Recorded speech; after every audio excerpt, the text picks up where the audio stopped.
목회를 하다 보면 이 기억에 남는 성도들이 있습니다. 그리고 이러한 성도들을 또 생각할 때마다 또 미소가 지어지고 또 이 기분이 좋아집니다. 제가 이 사역을 시작한 지 벌써 25년이 되어가고 있는데요. 그리고 목사의 아들로 또 어린 시절과 또 학창 시절을 이렇게 보냈습니다. 그동안 정말 수많은 또 성도들을 만났습니다. 그런데 이 교회와 또 목회자를 잘 섬기는 성도들이 있는가 하면 또 이에 반해서 또 교회를 어지럽게 하고 또 목회자의 마음을 아프게 하는 그런 성도들도 있었습니다. 이 아버님 목회하시는 것을 어렸을 때부터 이렇게 보면서 야, 목회의 길이 그렇게 쉬운 길은 아니구나. 어렵고 또 힘든 길임을 느꼈습니다. 교회 어려움이 있을 때 또 힘들어 하시는 그런 모습들도 보았고 또 하지만 함께 어려움을 헤쳐나가는 그런 사람이 또 성도들이 또 적음을 또한 또 보았습니다. 또한 교회에 어려움이 있을 때 또 반대편에서는 또 사람들도 또 있습니다. 그리고 이러한 성도들로 인해 또 힘들어 하시는 또 아버님의 이런 모습들도 제가 어렸을 때부터 정말 많이 보았습니다. 하지만 생각할 때마다 또 미소가 지어지고 또 기도해 줄 수 있는 성도는 어려운 가운데 교회를 위해 헌신하고 또 부족한 사람이지만 또 목회자를 잘 섬겼던 사람들입니다. 이러한 성도들로 인해 목회자들은 또 힘을 얻고 또 목회의 길을 이렇게 가는 것입니다. 그리고 그러한 성도들을 또 생각할 때마다 정말 미소가 지어지고 또 기분이 좋아집니다. 근데 오늘 말씀을 보면 이 바울에게도 정말 생각만 하면 미소가 지어지고 정말 기분이 좋아지는 그런 사람이 있었습니다. 바로 그 사람이 이 빌레몬이라는 이 사람입니다. 그래서 빌레몬과 그의 가정에 모이는 교회에 편지를 쓸 때 내가 너로 인하여 항상 하나님께 감사한다 라고 이렇게 편지를 씁니다. 또 내가 기도할 때마다 너를 위하여 기도하게 된다 라고 이렇게 편지를 씁니다. 사도 바울이 이 옥중에 있어서 쓴 편지들이 있습니다. 이 옥중서신이라고 하는데 이 옥중서신 가운데 이 빌레몬서는 빌레몬에게 쓴 편지입니다. 즉 사도 바울이 얼마나 이 빌레몬을 생각만 하면 정말 기분이 좋아지고 또 미소가 지어졌으면 한 개인에게 빌레몬과 빌레몬 집에 있는 교회에 이렇게 편지를 썼겠습니까? 그래서 이 사도 바울에게 빌레몬이라는 사람은 정말 기억에 남고 정말 기도해 주고 싶은 그런 사람이었음을 우리가 알 수가 있습니다. 그렇다면 과연 빌레몬이 어떤 사람이었기에 바울이 이렇게 하나님께 감사하고 또 기도를 할 때마다 이렇게 자동적으로 이 빌레몬의 이름을 부르게 되었을까요? 이 빌레몬이 억지로 바울로 하여금 그런 모습을 갖게 한 것이 아닙니다. 사실 이 감사와 기도는 억지로 할 수 있는 것이 아닙니다. 아무리 목사가 감사하세요 아니면 기도하세요 말한다고 해도 그렇게 쉽게 기도하고 감사할 수 있는 것이 아닙니다. 이 억지로 되는 것이 아니죠. 이 기도라는 것은 우리가 하나님 앞에서 나와 하나님과 1:1 관계로서 가장 내가 순수하게 서 있는 것이기에 내가 다른 사람을 위해 기도한다는 것은 그 사람을 위해 내가 기도하고 싶은 마음이 있고 또 자원하는 마음이 생기지 않으면 절대로 그 사람을 위해 기도할 수가 없는 것입니다. 더구나 그 사람을 내가 생각할 때마다 내가 하나님께 감사한다 이럴 정도라면 이건 더 말할 필요가 없습니다. 빌레몬에게는 정말 뭔가 끌리는 게 있었기에 바울이 그렇게 한 것입니다. 과연 그렇다면 그게 무엇일까요? 바울은 이런 말도 합니다. 7절을 보면 형제여 성도들의 마음이 너로 말미암아 평안함을 얻었다. 사실 이 빌레몬은 복음 전도자인 바울에게만 생각나는 사람이 아니었습니다. 성도들도 빌레몬을 생각만 하면 저절로 웃음이 짓게 하는 정말 그런 매력을 가지고 있던 사람이 이 빌레몬입니다. 성도들이 그로 말미암아 이 평안함을 얻었다. 이거는 결코 쉬운 일이 아닙니다. 작은 일이 아니죠. 여러분들에게 이런 사람이 있습니까?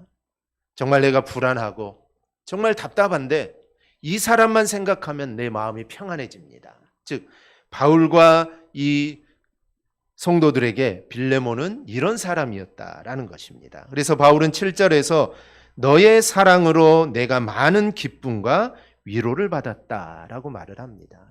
사도 바울이 감옥에 있으니 얼마나 고달프겠습니까? 얼마나 괴롭겠습니까? 그런데 빌레몬을 생각하기만 하면 내가 기쁘고 나에게 위로가 된다라는 것입니다. 빌레몬은 말 그대로 은혜로운 모습을 정말 충만하게 넘치게 했던 사람입니다. 빌레몬의 이런 이야기를 접하면서 상상해 봅니다. 대강교회 모든 성도들이 정말 이 빌레몬과 같은 사람이 되어서 서로를 보는 것만 아니면 정말 서로를 생각하는 것만으로도 기쁨과 평안이 넘쳐난다면 이 얼마나 좋을까 이런 생각을 합니다. 사실 이런 모습은 상상뿐만 아니라 실제로 이루어져야 하는 모습입니다. 왜냐하면 우리는 예수 그리스도의 피로 하나로 묶여진 우리는 공동체이기 때문입니다. 그렇다면 서로에게 기쁨이 되고 서로에게 은혜가 될 수 있는 그런 존재가 우리는 되어야 합니다. 그래서 자연스럽게 서로 기도해 주는 사이가 되고 정말 기도할 때마다 서로에게 이 감사가 넘쳐야 합니다. 은혜가 넘치는 사람들은 헤어지면 또 만나고 싶어집니다. 연인들은 어떻습니까? 연인들은 만나고 헤어지면 또 만나고 싶어집니다. 그래서 또 언제 만날까? 오늘 잠을 자고 내일 또 만나는 그날을 또 기대하게 됩니다. 그래서 헤어지기 싫어서 이 결혼을 하게 되는 것이죠. 우리의 모습도 이래야 합니다. 헤어지면 또 만나고 싶어지는 그런 마음이 우리 안에 있어야 합니다. 그래서 그 만남을 기다리는 일주일이 너무 길어서 정말 오늘 만나고 이제 다음 주에 또 만날 건데 그 너무 길어서 그를 위하여 기도하게 되고 또 기도하다 보면 그로 인해서 서로 감사하고 기쁨이 넘치는 또 평안함이 넘치는 그런 관계가 되어야 합니다. 그래야만 교회다운 교회, 정말 은혜로운 교회라고 할 수가 있습니다. 그러면 빌레몬에게 어떤 모습이 있었기에 이런 은혜가 넘쳐나는 그런 결과가 있었을까요? 또한 빌레몬이 그럴 수 있었던 정말 근본적인 원인은 또 무엇일까요? 이 두 질문을 하는 것은 우리도 그런 모습이 되고 싶기 때문입니다. 그래서 서로에게 기쁨이 되고 정말 그 사람을 생각하기만 하면 미소가 지어지고 또 기도하게 되고 감사하는 성도가 우리는 되어야 하기 때문에 오늘 빌레몬의 그 모습을 우리가 좀 살펴야 합니다. 오늘 이 두 가지 질문에 대해서 우리가 대답을 해보는 그런 시간을 우리가 갖고자 합니다. 먼저 이 빌레몬의 어떤 모습 때문에 이렇게 은혜로운 결과가 나타난 것인지 우리 한번 살펴보겠습니다. 이거는 뻔한 대답이지만 그것은 바로 이 사랑입니다. 바울이 너로 인하여 많은 기쁨과 위로를 받았다고 했는데 그 이유가 바로 너의 사랑이라고 말을 합니다. 7절을 보면 형제여 성도들의 마음이 너로 말미암아 평안함을 얻었으니 내가 너의 사랑으로 많은 기쁨과 위로를 받았노라. 바울은 이 빌레몬의 사랑 때문에 바울은 흐뭇했던 것입니다. 바울뿐만 아니라 성도들이 빌레몬으로 인해 평안함을 얻었다고 했는데 이것도 이 빌레몬의 이 사랑 때문입니다. 바울이 빌레몬을 생각할 때마다 내가 기도하고 또 감사를 하게 된 이유를 밝혔는데 5절을 보면 주 예수와 및 모든 성도에 대한 내 사랑과 믿음이 있음을 들음이니라고 말을 합니다. 그러니까 바울이 빌레몬의 은혜스러운 이 모습을 기억하는 이유는 빌레몬이 보인 이 사랑과 믿음 때문이었습니다. 이에 대해 6절에서 더욱 구체적으로 이야기합니다. 이로써 내 믿음의 교제가 우리 가운데 있는 선을 알게 하고 그리스도께 이르도록 역사하느니라. 바울은 빌레몬이 보인 모습을 무엇이라고 합니까? 그게 바로 이 믿음의 교제라고 합니다. 믿음의 교제라고 합니다. 빌레몬이 바울과 자신의 교회에 보인 모습은 믿음의 교제입니다. 그러니까 이 믿음이라는 것이 사랑의 교제로 나타났다는 의미입니다. 즉 나에게 있는 믿음이 어떻게 나타나느냐? 사랑으로 나타났다는 것입니다. 우리는 믿음을 이 지식적으로만 생각하는 경우가 많습니다. 즉 아는 것에 멈추는 경우가 많습니다. 그래서 성경을 많이 읽고 정말 성경을 암송하고 또 성경 공부를 정말 많이 하는 사람을 보면은 야, 이 사람은 정말 믿음이 좋다라고 우리가 이야기하는 경우가 있습니다. 물론 같은 믿음을 이야기하면서도 이단들은 다른 예수를 이야기하는 경우가 있습니다. 그렇기 때문에 믿음을 이야기할 때 이 지적인 요소이 정말 중요합니다. 이걸 부인할 수는 없죠. 그런데 믿음이 이 지적인 요소에만 머물러 있어서는 안 됩니다. 빌레몬의 경우 그 믿음이 사랑의 교제로 나타난 것입니다. 이것은 빌레몬의 믿음이 교제를 통해 증명이 되었다라는 것입니다. 더구나 그의 믿음의 교제, 그 사랑의 교제가 어떤 결과를 가져옵니까? 선을 알게 하고 그리스도께 이르도록 했다라는 것입니다. 선을 알게 하고 그리스도께로 인도했다면 이 믿음의 교제 더 이상 우리가 설명할 필요가 없습니다. 우리도 마찬가지입니다. 우리의 교제도 마찬가지입니다. 우리가 성도 안에 교제를 하는데 이 교제가 그냥 끝나는 것이 아니라 이 교제를 통해 그리스도께로 인도하는 교제가 되어야 합니다. 여기서 우리가 짚고 넘어갈 것은 이 빌레몬의 은혜로운 모습은 믿음이 있다라고 강조한 것이 아닙니다. 그 믿음이 사랑으로 나타났다는 점을 오늘 바울은 강조를 합니다. 빌레몬의 믿음은 사랑을 타고 역사했던 겁니다. 그래서 모든 이들이 사모하는 모습이 되었던 겁니다. 그럼 빌레몬이 보인 사랑은 어떤 것일까요? 오늘 2절을 보면 이 편지가 빌레몬과 그의 집에 있는 교회에게 보내졌다라고 합니다. 이 빌레몬은 유력한 가정이었습니다. 그래서 자신의 집이 사람들이 모일 만한 공간이 있었기 때문에 기꺼이 모이는 장소, 즉 교회로 사용하도록 허락을 한 겁니다. 이 3세기 전까지는 교회에 단독 건물이 없었습니다. 지금과 같은 교회 건물이 없었죠. 그래서 그 당시에는 성도들 가운데 이렇게 헌신한 자들을 통해 그들이 제공하는 집에 모여서 하나님께 예배를 드렸습니다. 근데 사람들은 이 점을 좀 쉽게 생각을 합니다. 빌레몬이 재정적으로 여유가 있었으니 그렇게 한 것이 아니냐라고 이렇게 생각을 합니다. 그런데 정말 아무리 부자라 하더라도 자신의 집을 여러 사람들이 모이는 이런 장소로 제공한다는 것은 이거는 쉬운 일이 아닙니다. 왜냐하면 자신의 개인적인 삶을 일정 부분 포기해야 하기 때문입니다. 그리고 그 당시에는 지금같이 이렇게 주일날만 모이는 것이 아닙니다. 사도행전을 보면 날마다 마음을 같이하여 모이게 힘썼다라고 합니다. 즉 오늘 모이면 내일 또 모입니다. 즉 일주일 내내 모인다는 것이죠. 그러니 빌레몬이 입장에서는 이게 불편한 게 한두 가지가 아닙니다. 또 준비해야 될 것도 얼마나 많겠습니까? 그리고 정말 아무리 신사적인 사람들이 모인다고 해도 사람이 모이면 싫은 부분이 왜 없겠습니까?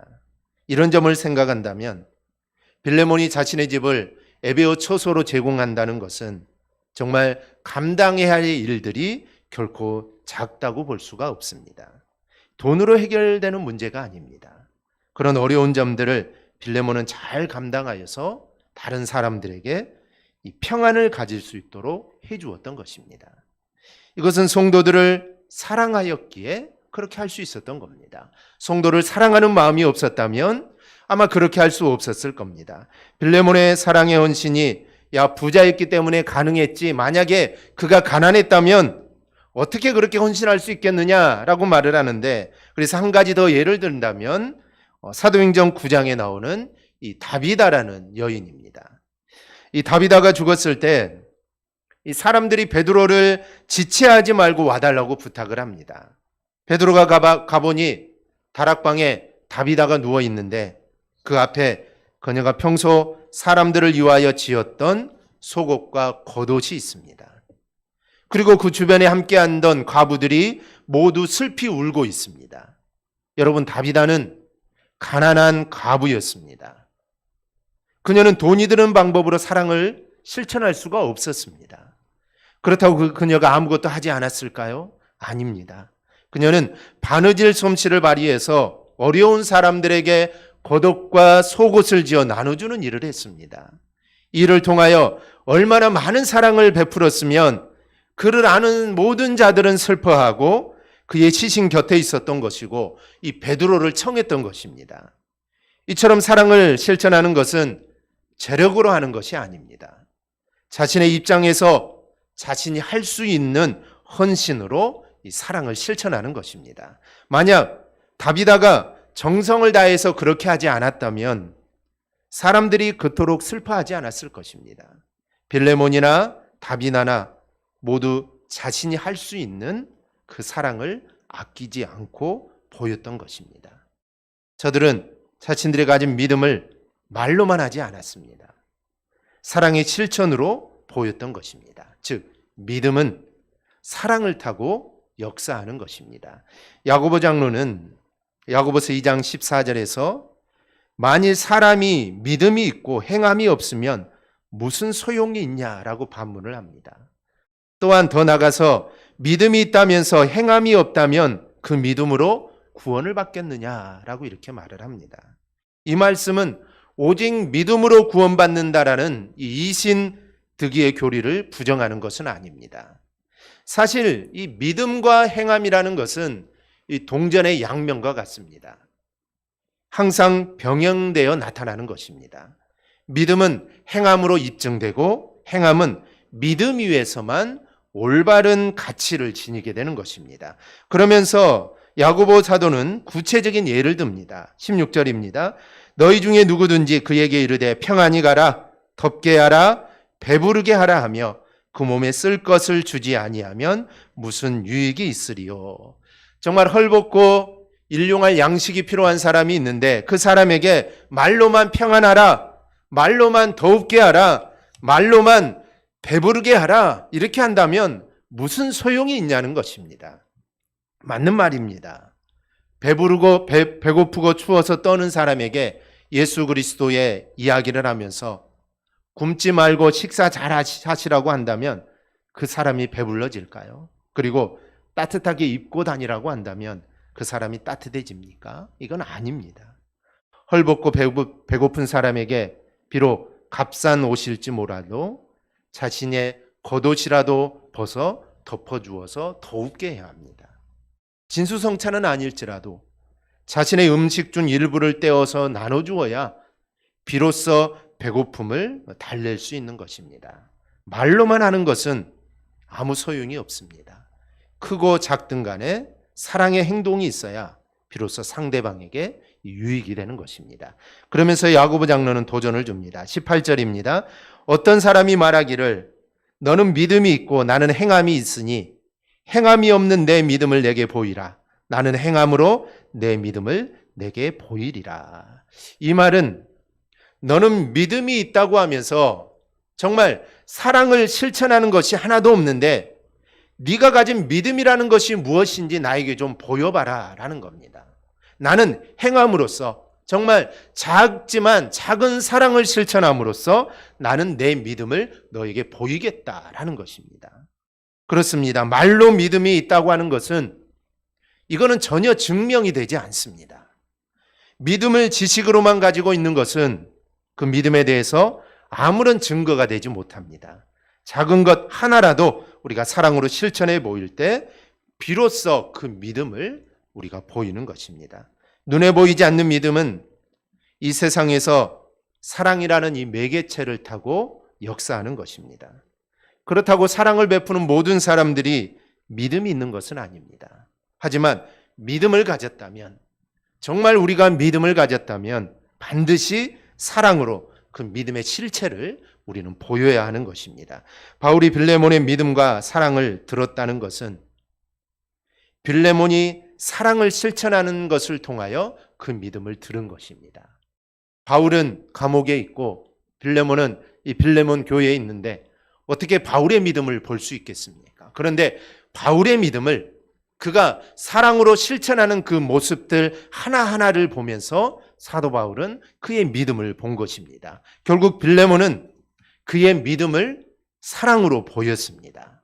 그 사랑이 역사하여 바울로 하여금 그를 생각할 때마다 기도하게 되고 또한 감사하게 하였던 것입니다. 그래서 믿음은 반드시 이 사랑을 타고 은혜롭게 드러나는 것입니다. 그렇다면 우리 안에도 믿음이 있는지, 그리고 그 믿음이 사랑을 타고 지금 나타나고 있는지 내 자신을 우리는 돌아봐야 합니다. 대단한 것을 하라는 것은 아닙니다. 내가 할 수 있는 그 사랑을 우리는 실천해야 합니다. 그래서 이 빌레몬은 자기 집을 에베의 처소로 내놓았던 것이고, 이 다비다는 그의 기술을 통하여 가난한 사람들에게 겉옷과 속옷을 지어서 주었던 것입니다. 즉 자기가 할 수 있는 그 사랑을 베풀었던 것입니다. 오늘 말씀을 듣는 우리 대강의 모든 성도들도 정말 이 믿음을, 내가 가지고 있는 이 믿음을 사랑으로 실천하며 살아가는 우리 성도들이 되기를 바랍니다. 그리하여 모든 이들이 생각할 때, 정말 모든 이들이 나를 생각할 때 얼굴에 미소가 지어지고 또 기도하지 않고는 견딜 수 없는 그런 삶을 살아가기를 주님의 이름으로 축원합니다. 그렇다면 빌레몬이 자신의 믿음을 이렇게 사랑으로 보여줄 수 있었던 원동력이 어디에 있었을까요? 누구에게나 은혜스러운 모습이 될 수 있었던 근본적인 이유가 어디에 있을까요? 그것은 바로 예수 그리스도의 이 십자가에서 찾을 수 있습니다. 지식으로만 따져본다면 제 많은 인생에게 하나님께서 굳이 십자가를 통한 구원을 베푸실 이유가 하나도 없습니다. 논리로만 따진다면 죄 지은 인생에게는 그저 사망과 저주만 있을 뿐입니다. 하지만 하나님께서는 당신의 백성들에게 이렇게 지식적으로 논리적으로 다가가지 않았습니다. 하나님은 온전한 사랑으로 당신의 백성들을 바라보신 겁니다. 그래서 비록 죄 많은 인생이지만 그래도 하나님은 그 모습 그대로 사랑하신 겁니다. 그렇다고 죄의 문제를 없는 것처럼 할 수는 없습니다. 그 죄의 문제를 다 덮어놓고 그냥 그들을 그대로 사랑할 수 없습니다. 왜냐하면 하나님은 공의의 하나님이시기 때문입니다. 그래서 하나님은 우리를 사랑하기 위해서 찾으신 방법이 바로 이 은혜 언약입니다. 그래서 하나님과 예수님 사이, 즉 성부 하나님과 성자 하나님 사이에 서로 약속을 합니다. 그 약속이 무엇이냐면 바로 성자 하나님이 이 땅에 오셔서 십자가에 죽으심으로, 그래서 내 죄를 대신 치르시는 방법으로 그들의 죄를 성부 하나님이 다 용서해 주겠다는 것입니다. 그래서 두 분 사이에 서로 약속을 하십니다. 바로 이 약속이 바로 이 은혜 언약입니다.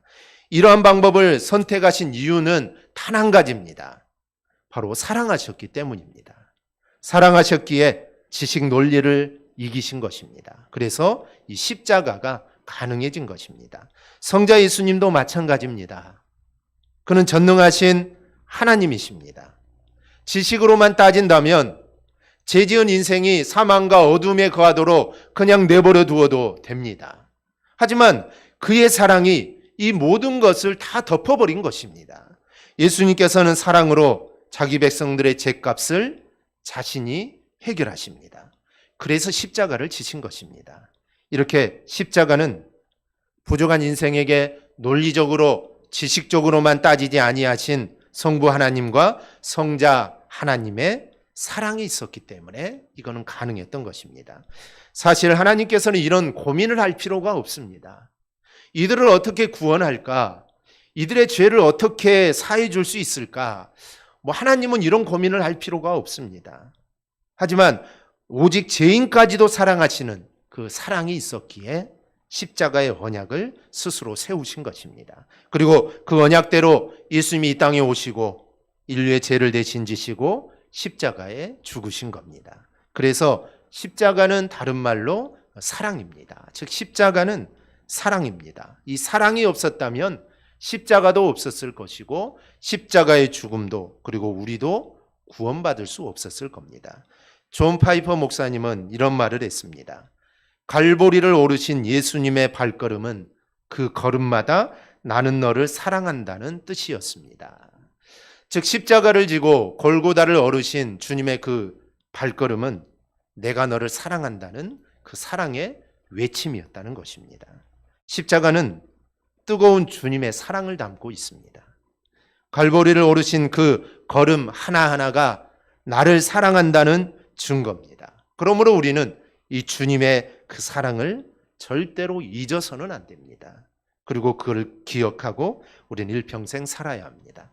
다시 본문에서 빌레몬이 사랑할 수 있었던 그 근원은 바로 십자가의 사랑을 온전히 깨닫고 경험했기 때문입니다. 자신도 정말 죽을 수밖에 없는 죄인인데 예수님의 보혈로 모든 죄가 씻음을 받았기에 그 사랑이 너무 컸기 때문에 자신도 사랑을 헌신하지 않을 수 없는 그런 마음이 있었던 겁니다. 그래서 그는 있는 힘껏 사랑을 한 것입니다. 자신의 집을 에베어 초소로 내놓으면서까지 사랑했습니다. 그리고 그 사랑을 보면서 바울을 비롯한 성도들은 그의 믿음을 볼 수 있었던 것입니다. 바울도 마찬가지입니다. 바울도 강의 위험, 강도의 위협, 여러 가지 위협을 당하면서 그는 복음을 전했습니다. 그가 그런 어려움을 당하면서 죽음을 무릅쓰고 복음을 전한 이유도 바로 그리스도의 십자가의 사랑을 깨달았기 때문입니다. 정말 자신을 구원해 주시고 자신을 인도하신 주님의 사랑을 깨달았기 때문에 그는 목숨을 내놓으면서 그 사랑을 또 전한 것입니다. 로마서 5장 8절을 보면 우리가 아직 죄인 되었을 때에 그리스도께서 우리를 위하여 죽으심으로 하나님께서 우리에 대한 자기의 사랑을 확증하셨느니라. 말하자면 죄인을 위한 예수님의 십자가의 대속 사건이 하나님의 사랑을 입증하는 결정적인 증거라는 것입니다. 하나님이 나를 사랑하는 그 모습을 보여주신 것이 십자가의 죽음이라는 겁니다. 이 사랑이라는 단어는 추상적인 단어입니다. 막연하게 느껴집니다. 부부 사이에서 부부 사이에 사랑해라고 하지만 사랑한다는 것은 알겠는데 이 사랑을 수치화할 수 없으니 이 사랑은 막연한 것입니다. 이만큼 사랑한지 아니면 얼마만큼 사랑한지 이거는 잘 알 수가 없습니다. 그런데 하나님의 사랑은 막연하지 않습니다. 왜냐하면 하나님의 사랑은 확증된 사랑입니다.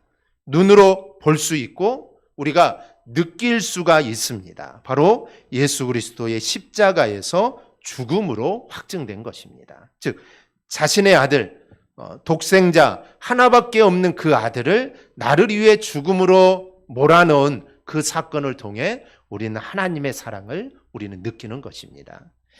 패션 오브 크라이스트라는 영화가 있습니다. 예수 그리스도의 이 죽음과 고난을 다룬 영화입니다. 지금까지 예수님의 이 순환과 또 죽음과 부활을 다룬 영화들이 많은데 그 중에서 가장 사실적으로 다룬 영화이기도 합니다. 그래서 유대인들이 이 영화를 상영하면 안 된다. 왜냐하면 유대인들이 예수를 십자가에 못 박은 걸로 되어 있기 때문에 이 영화는 상영하면 안 된다라고 할 정도로 아주 사실적으로 예수의 죽으심과 부활을 영화한 작품인데요. 그 영화에 보면은 마지막 장면에 예수님이 십자가에서 숨을 거두시자 하늘에서 정말 어마어마하게 큰 눈물이 뚝 땅으로 떨어지는 장면이 나옵니다. 그 눈물이 무엇을 의미할까요? 바로 우리를 향하신 하나님의 사랑의 눈물이었던 것입니다. 그 아들의 죽음을 바라보며 정말 흘렸던 하나님의 눈물을 표현한 것입니다. 사도 바울은 십자가의 이 사랑을 알았습니다. 그래서 그 사랑을 전합니다. 그리고 그런 바울을 통하여 빌레몬도 은혜를 받게 되고 그 사랑의 충만함이 그대로 또 다른 성도들에게 이어졌던 것입니다. 우리 사랑하는 여러분, 우리에게도 이러한 사랑의 충만함이 나타나기를 바랍니다. 그것은 억지로가 아니라 정말 예수 그리스도의 십자가의 그 은혜를 힘입어서 우리의 믿음도 정말 이 사랑을 타고 이 세상에 역사하는 능력으로 나타나기를 축복합니다. 말씀을 맺습니다. 빌레몬은 바울이 그로 인해 하나님께 감사할 정도로 정말 다른 교회와 성도들에게 기쁨과 유익을 주는 정말 성숙한 성도였습니다. 그는 골로새 교회를 위해 자신의 집을 에베어 초소로 내어놓았고 그의 믿음이 이 사랑으로 정말 넘쳐났던 사람이었습니다. 여러분, 이것은 말처럼 쉬운 일이 아닙니다. 그러므로 그의 신앙이 그만큼 귀한 것입니다. 그러나 여러분, 우리가 진정 하나님의 은혜와 예수 그리스도의 이 사랑에 대해 알고 감격하게 된다면 우리 역시 그렇게 되는 것이 마땅합니다. 아니, 그렇게 되어 있습니다. 되게 됩니다. 그렇다면 지금 현재 우리 자신의 모습은 어떻습니까? 이 빌레몬에게 있었던 그 믿음이 나에게 있습니까? 그리고 그 믿음이 지금 사랑을 타고 흘러가고 있습니까? 진정 우리는 자신의 모습을 돌아보며 빌레몬과 같이 될 수 있도록 우리가 정말 부단히 노력하는 삶을 우리는 살아야 합니다. 그리하여 예수 그리스도의 정말 이 십자가의 사랑을 깨달아 그 사랑을 세상에 나누며 살아가는 복된 삶이 되기를 주님의 이름으로 축원합니다. 아멘. 기도하겠습니다.